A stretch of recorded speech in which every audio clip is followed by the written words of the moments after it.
Allez, on part à Manchester avec ce match retour des quarts de finale de la Ligue des Champions à ne pas manquer. Le PSG qui affronte Manchester City. Manchester City qui part avec une longueur d'avance, il faut bien le dire, puisque à l'aller à Paris, eh bien, la rencontre s'était soldée par un nul.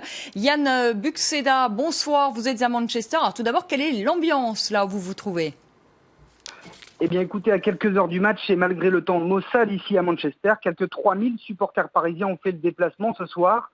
Pour autant, pas d'effusion ici en Angleterre où se prépare pourtant un match historique pour les Citizens qui pourraient se qualifier pour la première demi-finale de leur histoire en Ligue des Champions.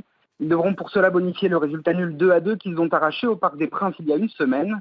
Ce soir, au coup d'envoi du match, les supporters anglais devraient tout de même être plus de 50 000 à supporter leur équipe dans les travées de l'Etihad Stadium. L'ambiance devrait donc être au rendez-vous pour cette rencontre et les Noisy Neighbours, comme les surnomment leurs voisins de Manchester United, devraient donner de la voix. Est-ce que, et c'est quand même la question qui nous intéresse ce soir, est-ce que le Paris Saint-Germain a des chances de se qualifier, de passer enfin la barre de ces quarts de finale de la Ligue des Champions? Eh bien écoutez, sur le papier, le PSG dispose de nombreux atouts pour décrocher une qualification en demi-finale, et notamment d'arguments offensifs avec des joueurs comme Zlatan Ibrahimovic ou Angel Di Maria, qui sont capables de forcer la décision à tout moment.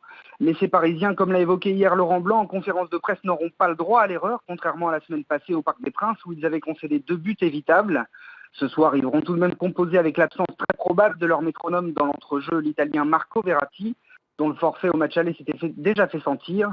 Une absence pas totalement rédhibitoire malgré tout, mais qui laisse au final assez peu de marge à ce PSG, face à une équipe de Manchester City qui a prouvé la semaine passée qu'elle savait profiter de chaque opportunité. Merci beaucoup, merci d'avoir été avec nous, Yann Buxeda, en direct, pardonnez-moi, de Manchester. Et on en parlera évidemment de cette rencontre avec Benoît Perron.